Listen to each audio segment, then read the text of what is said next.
Sa mundo kung saan galing at dedikasyon ang labanan, hindi dinidelay ang serbisyo sa tambayan. Isang pangalan ang pinarakalan. The Fama's Best Actor goes to... Isang pagbati kay Piolo Pascual sa pagkakapanalo ng pinaka-prestigyosong titulo bilang Best Actor sa 72nd Fama's Awards para sa kanyang napakagaling na paggawa sa Malyari. Para sa pelikula ng Pilipino ito, Your Pamilya Sagrado family is proud of you.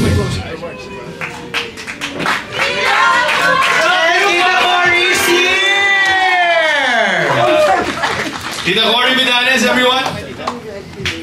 Congratulations, Piolo! Sabi daw niya, hindi naman birthday. Happy birthday, daw nga kami mga fraternity guys. Yeah! Wala naman ang puno! Tita Cory! Paliwasin mo na lang. No, I just came to congratulate you, Papa. We're very proud of you. Congratulations. Best actor of Tama. And congratulations kasi you made an excellent pilot. Wow. Yeah! You should all watch it. Thank you, Tita. Thank you, love you. Piolo, what can you say? A few words from you, please? Of course, I'd like to thank my ABS-CBN family. They've never failed to surprise me and amaze me, and it really makes me feel humble, being part of this family for more than half my life. And I'll always be grateful and humble being here with these guys and with Tita Cory. My life would never be complete without you guys. Thank you. It always feels at home when I'm in ABS-CBN. Ayan. Okay, let's have a photo. Yes, Tita Cory, go ahead. I also say thank you very, very much for many years that we've been Kapamilya. You've always been so supportive and loyal. Papa B, thank you. Kapamilya forever. Kapamilya forever. Thank you for unselfishly mentoring all our new friends. Yes. Okay, let's have a photo first. Tita Cory and Piolo. Tita Cory, kayo muna ni Piolo. Wala ba kayong tradition sa cake na... Wala ka. Ready? 1, 2. Okay, let's... Anong card? Ano nagawin? At syempre kasama rin natin Angel Frat Boys. Wait, si Kyle and Dre, please join with Tita Cory. And then after this, the Frat Boys, the Frat team. Okay po, looking here. 1, 2. And then sasagutin na nila yung tanong ni Alex. Tapos Jeremiah will come out in his Mr. Ginoong Hidalgo outfit. Go join, boys. Okay, come in. Naku, ang sarap kasama sa mall show nito, MJ, itong grupong to. Ang saya-saya nito. I think they had a very successful Bida Kapamilya Caravan last Saturday at Ayala Mall's Cloverleaf. Nalalate ako. Looking here. 1, 2, 3. Nakakabata kasama ito mga Tita Cory, you look so good. You look ate. I look so lola. Tita naman, tita lang. Ay. Ay. Hindi, okay na kami. Okay na kami. Go, Danny! Okay, ready? Later on, we will have an influencers night with these men and women of... Oh, Biggs, you have to stay. Yes. Wait na po. Hold on. Makansya ka pala. Mark Manigat. Of course. Go. Kami kay Ella. Kay Ella. Dito. Kami bunso. Okay, ready po. 1, 2. Mix. Bunso rin. Thank you. That's it. Alright, thank you. Okay, thank you very much. You always find time for your kapamilya, Tita Cory. Thank you talaga. Kahit sa busy day for Tita Cory, she made it today to make this an even happier moment. Thank you sa iba pang mga young cast members na Pamilya Sagrado. Mamaya, makakasama sila sa Influencers Night. Makakamingle natin sila, makakausap ng ating mga friends from the press. Okay, balik natin ang ating... Tita Cory, thank you! We love you, Tita Cory! Love you, Tita Cory. Love you. Love you, Tita. Love you. Bye-bye. Bye, Tita. Okay. Ay, hello. po. Bye-bye. Yeah, Tita Cory, thank you ha. Sa busy. Alright, so we'll resume with Alex cliffhang question. Alex, pakiulit yung tanong. Sorry before I forget. Sorry before the guys answer the question. May I just quote? You know, I've been with ABS more than 20 years, and ang pinakamahirap magpa-approve ng pilot. Pero itong Pamilya Sagrado, wala pa natin ng production. Pilot po namin na-approve. So that's Congratulations! Thank you for the trust. Galing po kay Tita Cory ang konsepto to at baby po niya ito. So sana po tangkiligan natin. Yeah. Ibang gumawa ang ABS. Thank you, Tita Cory. Love you. Okay. Alex? Yes. Uulitin niyo yung tanong seryoso. Are you ready to answer? Yeah, Kyle's ready. Okay, go ahead na. Go ahead, Kyle. The question is, hindi ko maalala. Dito. Alam ko, what will the audience learn from your characters considering the fact that stupid that some Filipinos are, ay nauulit yung ganitong pangyayari? Parang hindi yan yung kanina. No, Yan parang yun. gano'n. Pero Yan iba yung yun. dulong question mo eh. Parang, hindi ba parang yung mga Pilipino is parang alam na nga nilang mali. Pero Oo, ginagawa pa nila. Di ba, that's why they don't learn from their stupidity. So the question is, Nanin, parang do you agree? No, what will the audience learn from your Ayun. characters? Okay, ayan. Okay na kayo. Okay na. Solve na! Solve na! Eh kasi nauga tayo dun Let's sa rewind the surprise tape. eh. Tingin ko po, tulad po ng sinabi ko po kanina, marami pa pong mga eksena na ipapakita kung bakit po mali. Pero, ayoko po sabihin mali kasi nakausap din po namin yung ibang naging parte ng isang front at kinuwento din po nila sa akin, sa amin lahat, kung bakit nila ginagawa. Di nila nakikita nga ng mali. Pero, syempre, that was the olden times. That's why now, lahat ng mga fraternity, nagbabago na po sa ngayon. And I feel like, kailangan, tulad ng sinabi ni Gray, kailangan namin ipakita kung ano yung mali para hindi po, para hindi po ulitin. Parang ganun po. Ray? Gray. I think in every system, there's, of course, right aspects and wrong aspects. Especially the violence part, di ba po? Of course, hindi, in any, for me personally, my point of view is I think violence shouldn't be the main way to handle a situation. So I think the extent po yung pinapakita namin. Kasi everything has a degree. And kapag nasobra ng kahit anong bagay sa buhay po, I think dun po nagkakaproblema. I think, yeah. One last question. Is hazing a stupid essential or an act of idiocy? Grabe naman ang mga tanong niya. Buti yan, din ako sa politics. So.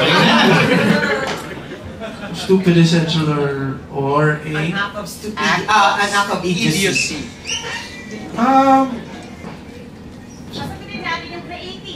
Masagutin po natin Yes, Card. Yeah, Card, please. Yes, sige po. Mr. Joel Mercado, the birthday boy, will have something to say about the question dito, Alex, para hindi kami ma-trouble. Parang kailangan daw kasi ng intelligent answer niyan from a creative point of view. To which Joel Mercado declared kanina sa shoot, this is Palakpakan po! the most, the biggest teleserye na he has ever written. Wow, come on, Mr. Mercado. Ano yung tanong? Anong first song mo raw? Okay, ulit na naman ako. Ulit na naman tayo. Ano ba yung tanong? Is it a stupid essential or an act of idiocy? Well, yung hazing naman nasa degrees of hazing. Kasi you can do hazing without the extreme pain. Diba? you're right. Sometimes yung humiliation during the fraternity hazing could serve the purpose. Diba? Pero iba na kasi pag nananakit na eh. Diba? Kailangan mo bang saktan isang tao para makuha yung loyalty niya? Doon lang naman tayo nagtataka kung ba't kailangan may masaktan, mamatay, magkaroon ng lakay. But you can do it other ways. And you can still call it hazing. So what is that? Is that a stupid essential or? Well, I wouldn't call traditions a stupid thing. Baka kailangan lang lahat ng bagay nag-evolve, nagbabago. Siguro that time, okay siya, pero nagbabago ang panahon eh. Diba? So, ayoko nang may masabi pa kasi... Okay na pala natin si Joey Mercado. Pero you get the point, diba? Yeah, dapat naman tayo. There's certain degrees, yeah. Alright, thank you Joel for sharing and happy birthday again.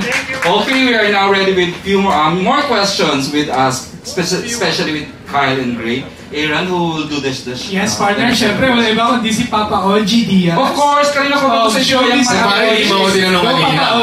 Nawala siya kanina eh. Ano siya? Nag-uusap naman tayo, Papa P. May point. Hindi, sa dalawang bata. So, paano kayo nag-immerse? Nag-immerse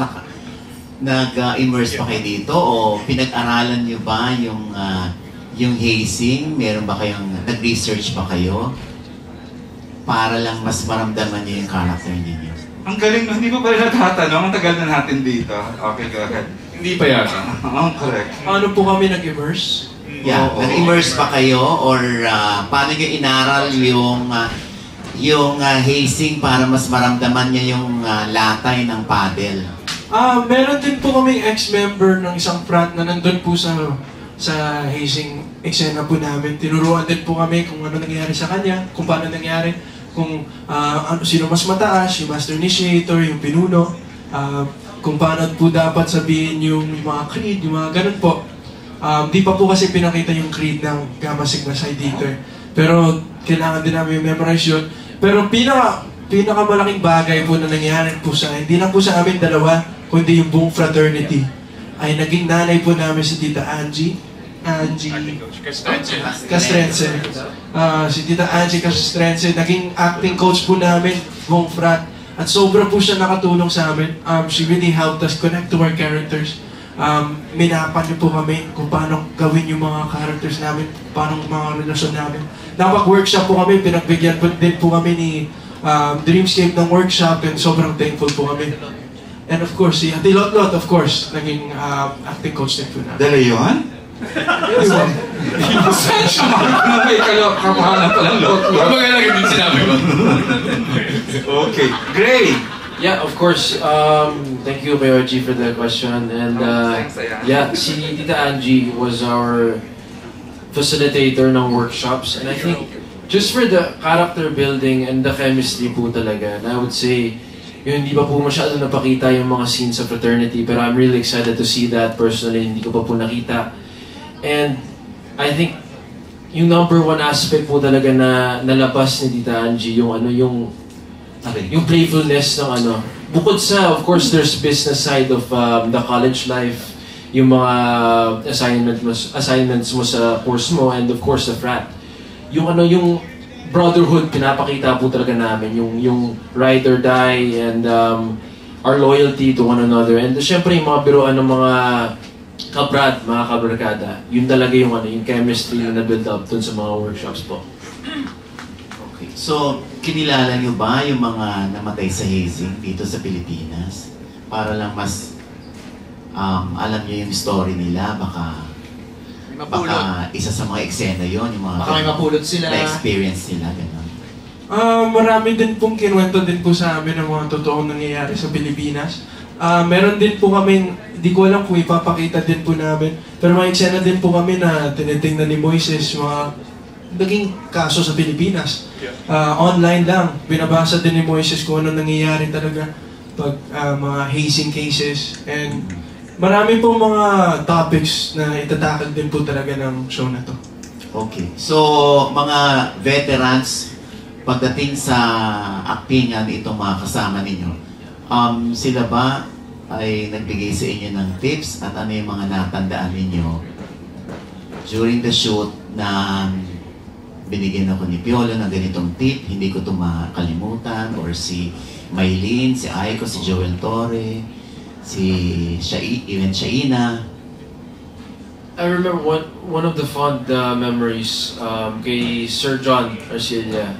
We were just more of the pre-work and research, we were having actually a script reading, and may question ako about my character and one of his motivations, and sinabi niya sa akin na just map it out and learn for you. Kahit iba po yung binibigay ng writer, you as an actor, you have to have your own decision. Like what in your mind does your character think about what he's doing? And I think that's one of the, in terms of technicality, I think that's one of the biggest na ginawa ko. For the next round, took a note and I used it and it was super helpful. So I'm very thankful for that.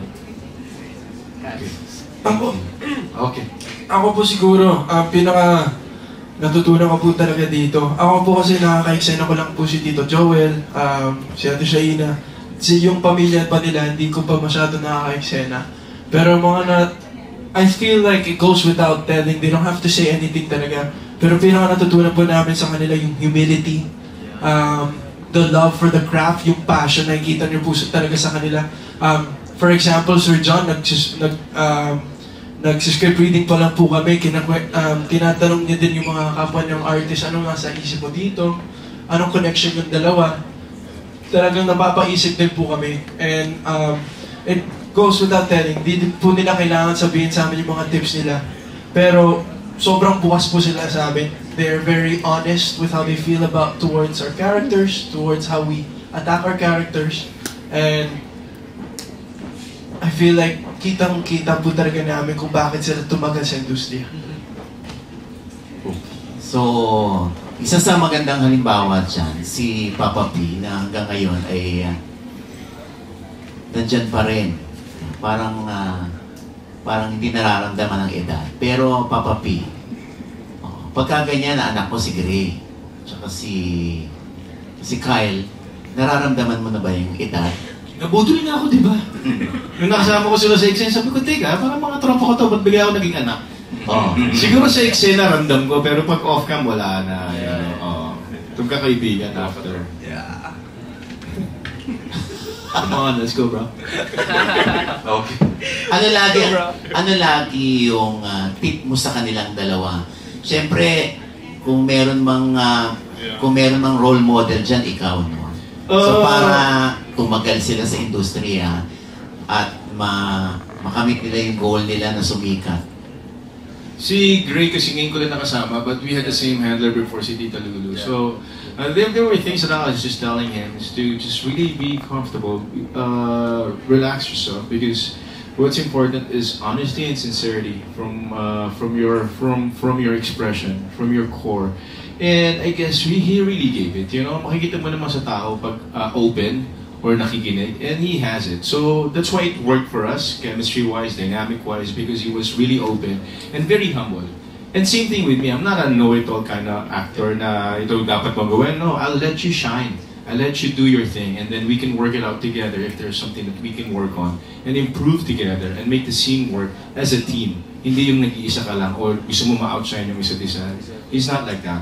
He's very collaborative, and he makes sure na, you know, ibibigay niya yung best niya. You know, however he can do it. Yeah. With Kyle naman. Kasama ko si Kyle sa pelikula last year. So, ang dami na naming pinagdaanan in terms of acting, na expression, nagbi-method pa kami doon. So, dumating sa amin itong Pamilya Sagrado, hindi pa kami nag-flesh out masyado yung conflict namin. Pero, I kind of know already, you know, how to kind of affect him or parang press a button when it comes to having a scene with him. Because I also know his dedication to his character, his commitment to his craft. So, madaling turuan. Alam mong hindi ka mahihirapan because yung pinanood ko kanina, both of them were pretty exceptional. And I must say, they really did a good job kasi minahal nila yung character at minahal nila yung trabaho binigay sa kanila. Thank you. Thanks, Mare, for staying, tsaka for watching kanina. Again, thank you, Oji. I think we're down to our last. Yes, Mare. Paano? I think we're down to our last. And that would count from Kate. Wow! Naganda po sa mga ito. I know. 3 hours na tayo. Oo nga, pansin mo rin. Go ahead, Miss Kate. Yeah. The question is for the three of you na, ano nila yung gusto yung ma-feel ng audience about your characters na posibleng nafe-feel na rin about them? About your character? Ako na mauna, total, yung dalawa naman yung last eh. I want the people to be able to say, yun ang nangyayari sa buhay ko, ano bang choices meron ako? Sa dami ng characters na magpapanood sa istorya nito, hindi maaaring wala kayong isang makaka-identify sa sarili mo. So the choices will come from you. We are just gonna mirror what you are going through. But nasa iyo yung sagot. Ikaw pa rin ang final say. Nice. Go ahead, Gray. For me, Gray, 5 years ago, ibang-iba ka na ngayon. And I'm so proud of you. I'm so proud na natanggap mo itong proyektong ito, Gray. You know, very thankful, of course.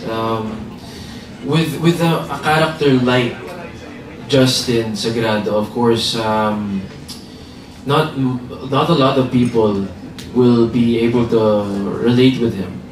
Kasi syempre, he's the top of the food chain in the country, basically, diba? Well, and I think what I want for me as an actor, I just want the people to sympathize with him. Not even to empathize, just to understand bakit yung isang batang privilege na ganito, kapag napunta sa isang ganitong scenario, bakit niya magagawa itong mga bagay. And I think it comes down to his own survival instincts for me. Thank you very much. Thanks, Gray. Kyle? Gusto ko pong matutunan po ng mga tao.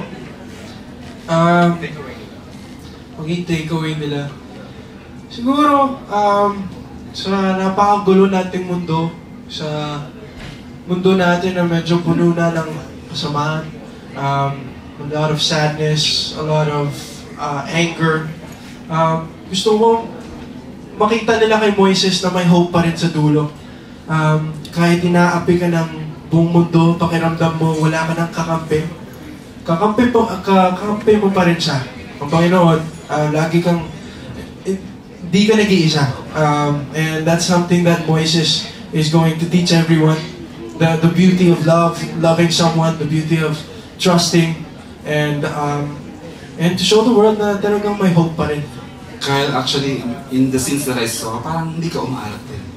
Napaka-sincere. Parang, ikaw na sorry ha, yung ganong pain, yung galing. Thank you, bro. Siguro na pamahal din po kasi talaga sa akin si Moises. Nakakonect ako sa kanya, di ko akalain na makakonect ako sa kanya ng ganito. Pero marami akong natutunan kay Moises. Kahit napakahirap ng buhay niya, marunong pa rin siyang umiti, marunong pa rin siyang magmahal ng tao at magtiwala. And I feel like that's something the world needs to learn to. Go ahead. That was a good one. Thanks, Kyle. Maraming salamat. Thanks, Gray and Piolo. Again, reminder, Pamilya Sagrado is a fictional original story. Yes, wala itong indeed. pinaggagayahan na tao, organisasyon, o pangyayari. Ito ay kathak-isip lamang. Baka po kasi bigla na lang may May mga similarity. Oo, may similarity. We're just storytellers. That's right. Okay. Thank you, Kyle, Gray, and Piolo. Kailan ito mapapanood again, ang Pamilya Sagrado? June 17, 17 po. 8:45 p.m. Yes. Wow. Maraming salamat po. Maraming salamat guys. Thank you for having us and thank you for joining us. Papapig gusto ko acknowledge ating head of Dreamscape, Miss Kyle.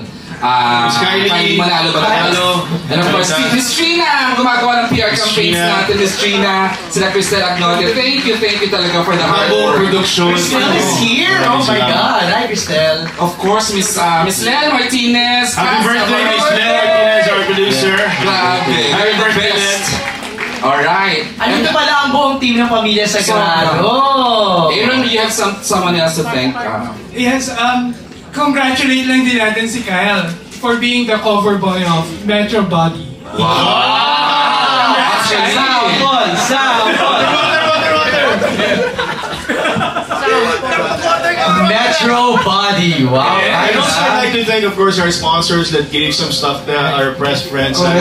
Na-enjoy po ninyo ang ating P-Donuts, Bitter, Turks, Miguelitos. Marami pa dyan. May pick up din dyan. Maraming salamat. Thank you sa sponsors natin. Bello Beauty Derm. Yes, Bello as well. Maraming salamat po. At Okay, I think that's pretty much it. Of course, we want to thank our beloved late Sir Deo Adrian. Yes. Ito yung last project. Yes, that's right. All right, let's have a photo again. Piolo, Kyle, and Gray.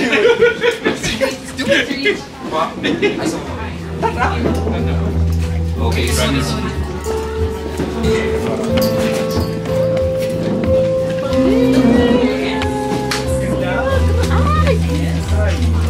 Joseph in the end prayer. Oh, can you look at your left? Left. There you go. Thank you.